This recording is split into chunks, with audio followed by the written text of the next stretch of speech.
What's that? I'm very good. Thank you, Jesse. Do we have a hard out today? I mean, it's hours from now. Okay.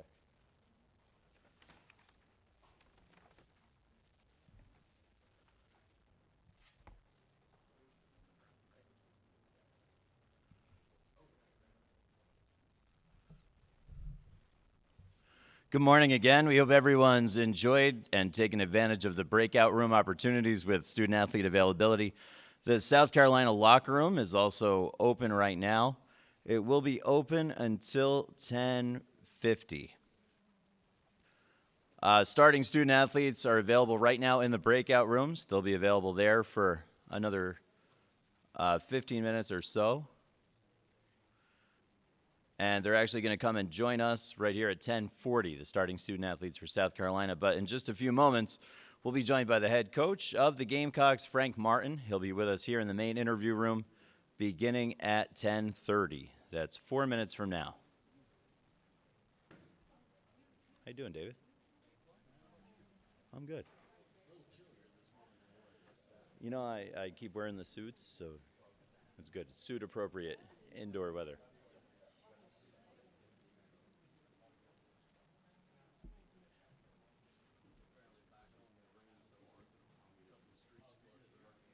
You know, they're saying that the wind in this area and in Vegas and places like that are delaying flights, and you know, the high winds are tough, I guess. What happened?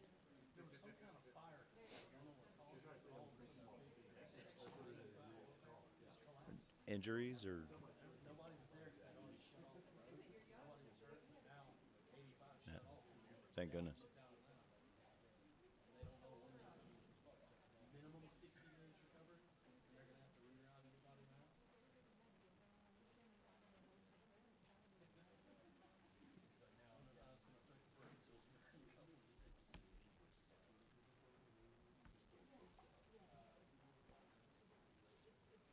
Just a few reminders when joining us here in the main interview room. Please take a moment to silence your cell phone. No flash photography of any kind, and no video recording in this room of any kind as well. No handheld cameras, mini cameras, no mobile phone cameras, etc. Also, no publishing of social media live in the arena at all for the duration of the Final Four. That goes all the way up until after the game on Monday. Can't go live on Facebook or Instagram or Twitter or the Vines, if you guys are still using the Vine. Not anymore? Okay. Yeah, no live social media, no live video coming out of this building. That's until well after the game on Monday night. If you need satellite information, we have that information up here, and the gentlemen and ladies from Hammond Communications have that in the back of the room as well. And we'll be joined by Coach Martin in just a few minutes, and student athletes from South Carolina about 10 minutes after that. South Carolina locker room is open right now. Student athletes are available, and the starting student athletes that you see here listed on the dais, they're available in breakout sessions for another 10 minutes as well. Then they'll join us here.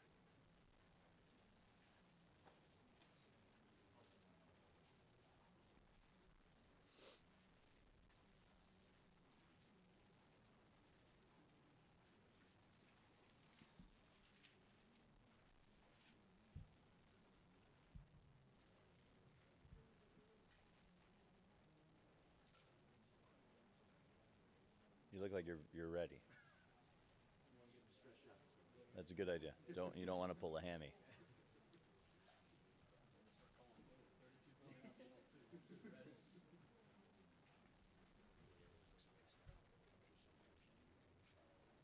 Yeah.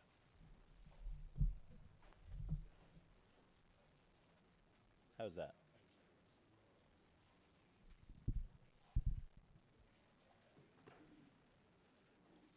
And ladies and gentlemen, we are live on television networks throughout the country. We're also live on YouTube and Facebook this morning and all day from this room. So please wait for the microphone attendant to bring you the microphone and state your name and media outlet before you get to your question.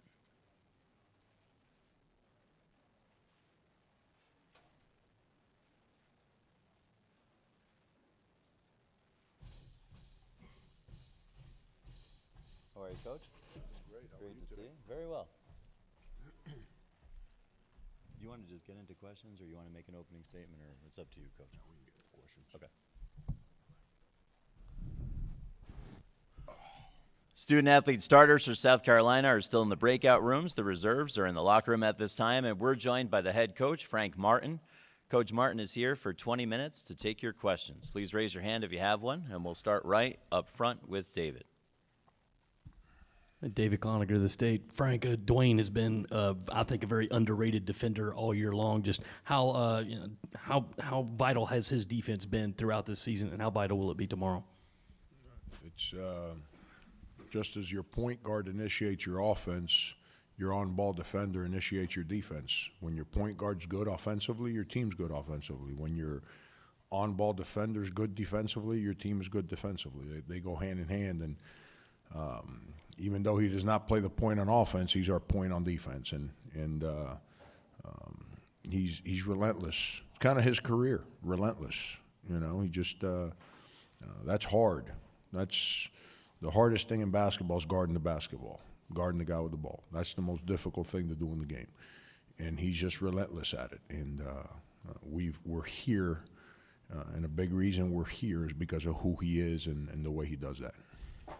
Let's move to the second row, and just a reminder, no video recording. I'm not sure if that's a photo or video. Karen Kraus from the New York Times. Frank, you said yesterday that nothing tomorrow will be as pressure-filled as 35 students, 27 desks, 18 textbooks. Mm-hmm. How on earth did you make that work? And was there anything you learned in the process that is at all applicable to what you're doing now? It's the same school that educated me in the same community that raised me. I had no choice but to figure out a way to make it work because I used to be one of those. And you have a responsibility to educate.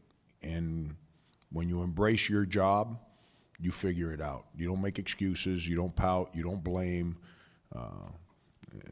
It is what it is, you know. And those kids were awesome. They understood the challenge. I had to be creative. It's hard to give homework assignments when there was no technology back in the day for people to go on the internet and read stuff. That means you had to spend a lot of time on a copier machine making copies of things. Made me understand that here's another part of educating in that scenario. Sending homework assignments every night is not very productive. So you had to maximize your time in front of them to educate them, and that's what I try to do every day. I try to use every moment of every single day I've been in education to maximize my message, my vision, the opportunities. You know, I think we all dwell in negativity too much. We all worry about all the can't rather than the how to. And my job is to help young people figure out how to succeed, not dwell on the things that prevent them from succeeding. Let's move over to the left side, just to the right of the aisle. Coach Jim Roop with Westwood One News. There is often talk about the advantage of a returning team to a situation or a tournament like this. Is there an advantage, and how would you articulate that for a first-time team in a situation as big as this? I've always felt that experience helps to get back. Experience doesn't help the game you're playing. The game you're playing is a game. And how you manage yourself day to day allows you to be prepared to succeed when the game starts. That's where experience, like North Carolina, I don't want to speak for the other two coaches, but that's where the North Carolina players, I would think, they understood as soon as their game ended, when they played just like us on Sunday? Yeah. As soon as their game ended on whatever it was, Saturday or Sunday, those players that went through it last year, they understood what was getting ready to happen from a distraction standpoint as you go through the week.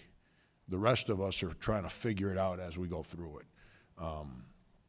I think that's where experience helps. Experience helps you manage your mindset, your emotions, as you prepare for something. But when the game goes up, everyone's nervous. I don't care how many Final Fours you've played in. Every time you show up for that game, you're going to be nervous. And anyone who says differently is not telling you the truth. I don't care how many games you've coached. You're always nervous for the next game on the schedule. It is what it is. But you know, you have to lean on people in your life that have been through things to help guide you, so then you can manage it the way you think it needs to be managed. I'm sure that when this week's over, I'm gonna sit in my house and I'm gonna reflect, not just on all the good and the unbelievable moments, but on the things I did that maybe I should have done differently.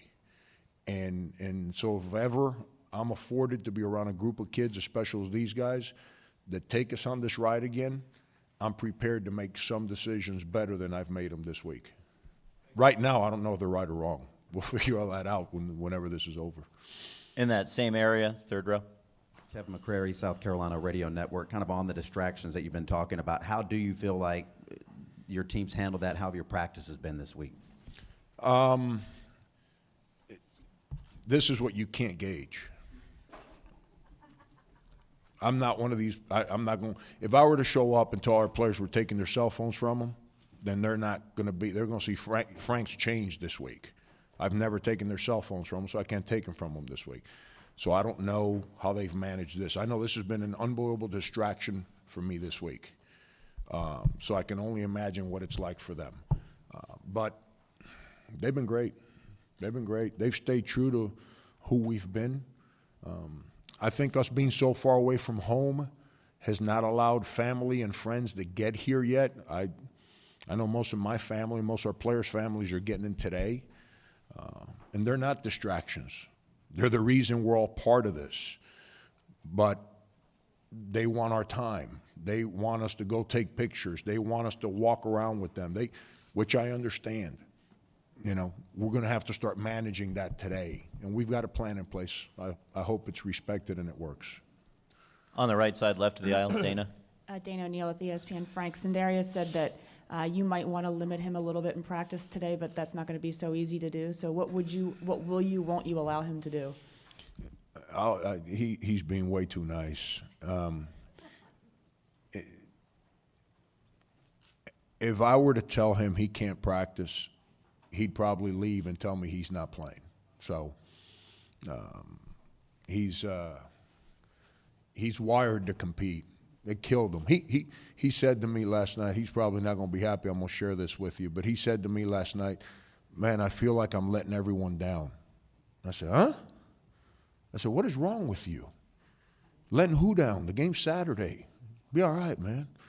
But that's just who he is. He feels that our guys practiced and he was not there to help them. That's who he is. But he's in good spirits. I've been giving him a hard time all morning because I know he doesn't like it. That the rest of us worked yesterday and he laid around the bed and watched TV. All the way to the right side. Coach Mark Topher with WYFF TV in Greenville, South Carolina. Through all the travel, all the craziness, the issues with your cell phone, how much film have you gotten to watch on Gonzaga, and how does your team match up with the Bulldogs? Yeah, watched them a lot. I don't know how we match up with them. I'm one of those guys I always feel we can't match up against anybody. But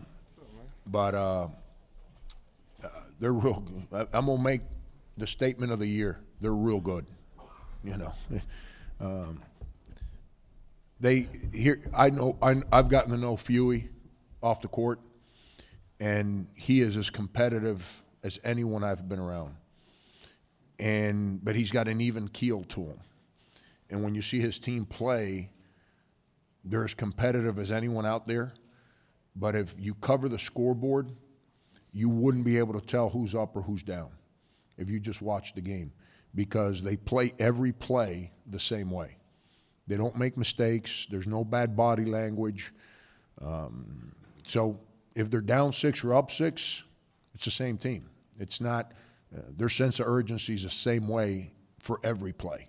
And that's why they're so good. And we got our hands full, but we're also thankful for the SEC that they presented unbelievable challenges for us every single night that prepared us for moments like this. We're joined by student athletes from South Carolina as well, and our next question is to the right of the aisle on mic 2. Hey, Coach, Ralph Russo from the Associated Press. I had talked to Roddy Magruder about your style, your tough love, and he said it prepared him for the NBA. Have you ever thought throughout your career there was a moment where you thought to yourself, you know, I was a little too hard on this kid, maybe because my delivery overshadowed the message? Have you ever had one of those moments where, you know, you come back and think, yeah, that whatever my yelling and screaming, that didn't work in that particular case? You know, Ralph, right? Yeah. You know, Ralph, what is tough love? It's either love or there is no love, right? I don't know. I don't know of any, what is tough love? I don't know what tough love is. People love you, they tell you the truth. They don't lie to you. So I hear tough love, and I've been hearing it for a long time. I don't know what that is. If you love people, then that means that you're honest. That means that there's trust in your relationship, and that means that there's loyalty in your relationship. All those words are two-way streets. And then you get the love. And if you get the love, then you deal with the good and the bad the same way because of the commitment that you have to one another. So I've never known what tough love, I don't know what that is. People use that term all the time. Because if you're not being honest with your players, if you're not giving them passion, then there is no love. That's phoniness. And I don't know. It's my experience in 32, 33 years coaching guys like the ones to my left, that if you're phony with them, they got no time for anything I say, regardless of how nice I am. If you're honest with them, they give you their hearts because then they realize you're trying to help them as people. When you're trying to help people as people, then you're being genuine. You're not being phony about a scoreboard. And that's what I've tried to do my whole life. Rodney's a special, special dude. Now, do I think I ever go over the top? Not for tough love. Have I gone home days and said, you know what, I might have been too hard on a player? Absolutely. There's days I think I'm too hard on my own children. That's what an honest relationship is about. I'll come back and tell them. I say, hey, man, what do you think? You know, you understand? You realize what we're doing here? I think that's part of having an honest relationship, which is the only way you can ever have love in it. But I'm not trying to be smart. You know what? I don't know what tough love is. It's either love or there is no love. We'll take questions for student athletes or Coach Martin, and the next one is in the back row on the right. All right, Devin Walker from NCAA.com.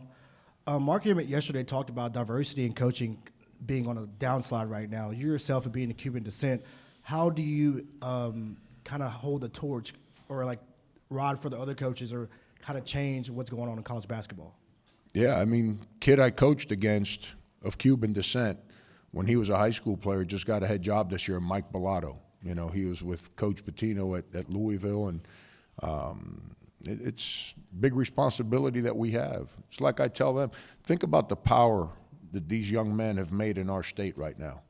You know how many young kids are running around our state saying, God, I want to be like them. I want to be on that stage one day. I want to represent myself the way these guys represent, not on the scoreboard, when they speak and articulate and the way they care for one another. That's part of our responsibility in this journey, is that it's not about us. It's about the others that have helped us understand how to manage things to get to this moment, and then for us to give back and open doors for others like us to have the faith, the belief that they can do this one day too. Staying in that same area just to the left of the aisle. Coach Tyler Fenwick, NCAA.com. Back in October, you said Chris and PJ were going to take big steps forward, so I'm wondering what you saw back then to give you that confidence. 8, 31, 52, 58, 64. You know what that is? It's the Powerball numbers. those numbers come out, man, we're in trouble if we didn't buy them. I live with these guys. I know what they're about. I wasn't just drawing straws. I wasn't trying to promote something, trying to make people feel good. I live with them. I know what they're about. I know what they go through every day. I know where their heart is at. I know where their minds are at. I know the commitment that they have to become better. I see it. I live it. I breathe it. I wasn't trying to predict anything. I was just trying to be honest in what I thought was getting ready to happen. And you know, we don't just show up and high five each other 2 hours of practice and kind of go our separate ways. That's why, for the question before about Rodney Magruder, you know, that's why it's a lifetime bond. That's why I don't know what tough love is. It's real commitments to one another. I'm a better man because I get to coach guys like them. And hopefully, as they go through their journey, I did something to help them in their path. All the way up front on the left side. Coach, Chris Gasper, Boston Globe. I was just curious, during your time at Northeastern University as an assistant coach, what was the biggest thing you took away from that experience? And at that time, did you ever envision yourself here, right now, as the head coach of a Final Four team? Hard to live in Boston at $28,000 a year. Hard to live in East Providence and not own a car and commute into Boston every day and figure out a way to make it home at night when the commuter train stops running at 6 p.m. and practice doesn't end until 6:30. But, you know, it is what it is. It kind of goes back to the question earlier. It's your job. You got to figure out a way to make it happen. And then you dream about it every day. If you don't dream about whatever it is that you do in your walk of life every day and trying to compete to be the best at it, then it's never going to happen. And if you dream it and you're not willing to work for it, it's never going to happen. Sometimes you dream it and you work every day and it still doesn't happen. But you know what? Life becomes a whole lot of fun because you're fearless of your dreams and you're fearless of the work. And that's what I've tried to do every single day. And that's what I try to share with these guys as they continue to go through their path and their journey to enter manhood here pretty soon. In the center section, and the next one's got to be for the student athletes if this one is not. Yeah, Frank, Phil Orban from WSOC in Charlotte. You talked about family coming in to town. Mike said his parents are going to come in Saturday. Mm-hmm. Can you imagine how special of a moment that's going to be, and how important is it for you and your team to embrace those players that are from other countries that come in? It's a special moment when these kids that never get to play in front of their families, all of a sudden that happens. Like the guys from Lithuania we had, you know, their parents never made it in to see them until the last two games of their senior year. They came in for the second to last and then the senior night game. I remember how powerful it was for them. Every foreign guy I've had, the sacrifice that they make, I spoke about it yesterday, especially right after Christmas time, when everyone else gets to spend time with their families. And as much as these guys try, because they all take these guys to their homes, you know, whether it's my home or PJ's home or Sin's home, these guys do an unbelievable job of making all our guys included in the journey that we're on together. But when they leave those environments, they realize, like, that's awesome, that's a great family, but dang, I miss my family. And you know, so we always struggle with guys, foreign guys, right after Christmas. But that's going to be great for Mike, you know, and it's for them to be able, and that's, you know, the NCAA gets beat up a lot. How awesome is that the NCAA helps provide so these kids' parents can travel? Because you can ask them, they'll tell you.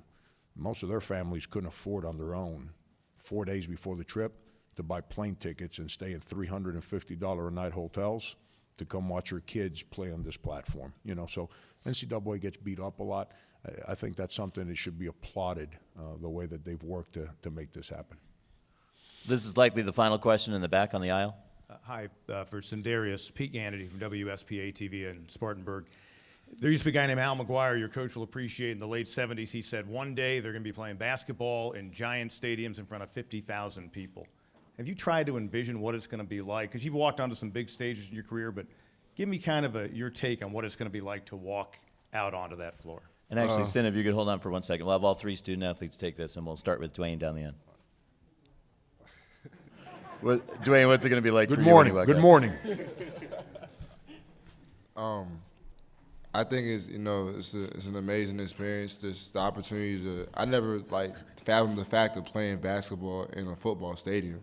So I didn't think that was possible. So the fact that we're here and we're gonna have the opportunity to play against a whole bunch of in front of a whole bunch of people and a whole bunch of fans and family is gonna be an amazing experience that I can carry with me for the rest of my life. Thank you, Dwayne. Sindarius.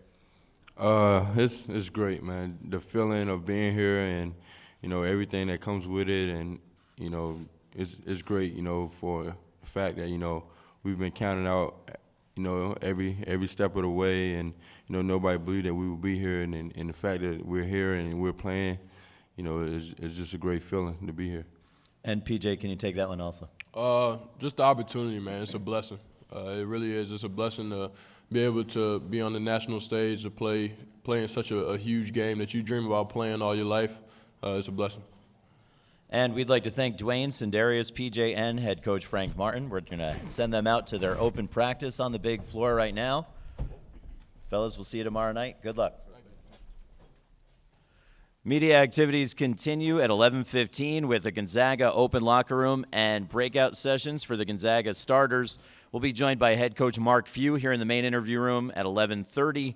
And the starting student-athletes from Gonzaga will join us here at 11:40. 11:15 is when the Gonzaga media activities begin. If anybody has any questions, feel free to come up and ask.